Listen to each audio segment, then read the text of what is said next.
Welcome. In the previous session, we focused on the fake reviews on digital content, and in this session, we would cover the global digital regulations and acts, very important in the section of media and communication and ICT for your UGC NET examination and for other GS examinations as well. So worldwide, we are seeing a surge in digital media, digital content, and therefore regulations on the same needs to be very stringent. So recently, we have seen that there are some countries which have important rules and regulations regarding digital content. These countries and these areas include European Union. The 5 acts of European Union we would discuss shortly. Then we have the act from United Kingdom, United States, Australia, Canada and India. So let's focus on these as we navigate through this lecture. The most important among this is the Europe's digital rule book. Now this has 5 pillars. The first is Digital Service Act, Digital Markets Act, GDPR, then Data Act and AI Act. Now the Digital Services Act, which is the first one, DSA, the idea is to identify any illegal content which is there on the web portal, then notify the platform about it, take a swift action and ensure that user is informed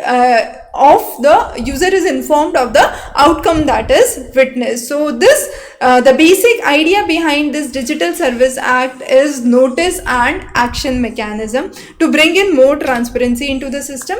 The next is Digital Markets Act. Now here this act is actually a gatekeeper of the platforms to ensure that the content that is being provided is fair and is not imposing any unfair conditions. So what is it focusing on? That it allows third party or app stores, it enables business users to access the data, enable user to uninstall any pre-installed app and provide the interoperability for the message services. However, it don't allow to rank your own product, so self-preferencing cannot be done. It restricts user from switching between the various platforms, it does not require use of specific payment systems, and therefore the second important act in this line is the Digital Market Act. The next is the GDPR Act that focuses on granting the fundamental right over the use of personal data to ensure that the consent is taken whenever the data is being collected.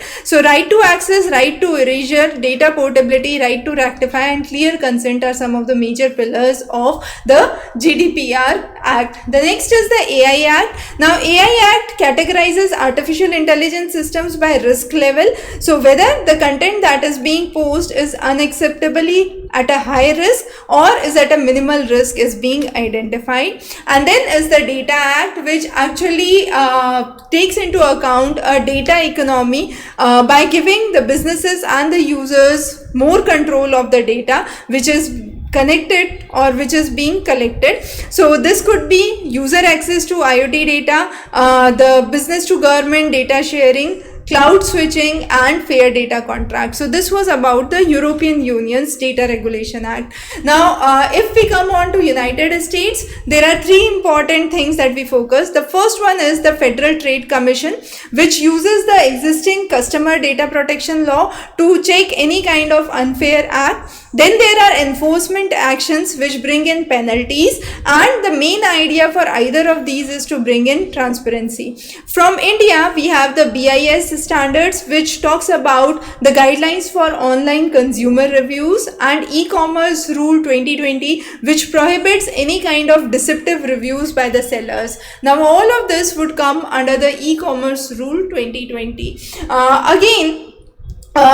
Focusing on any misleading reviews or combating the purchase reviews are very important under the India's Act. The next is the UK Act, which focuses on digital market. So this is specifically for fake reviews and anti-competitive practices. So DMCCA 2024 explicitly bans any kind of fake reviews.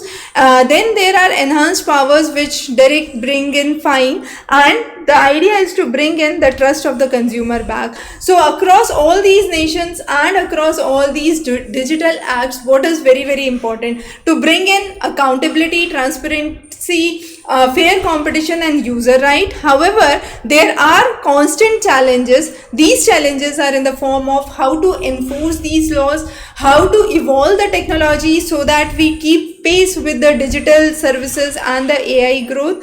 Global harmonizing is again a big challenge because different nations have different laws, and how do you cross verify those laws across the boundaries, and then allocating resources for regulatory bodies is another big challenge for most of the countries. So this was about the digital regulation acts from various countries, a very important topic for your upcoming NET examination. We will also cover interesting topics in the further sessions. Stay tuned. Thanks for joining in.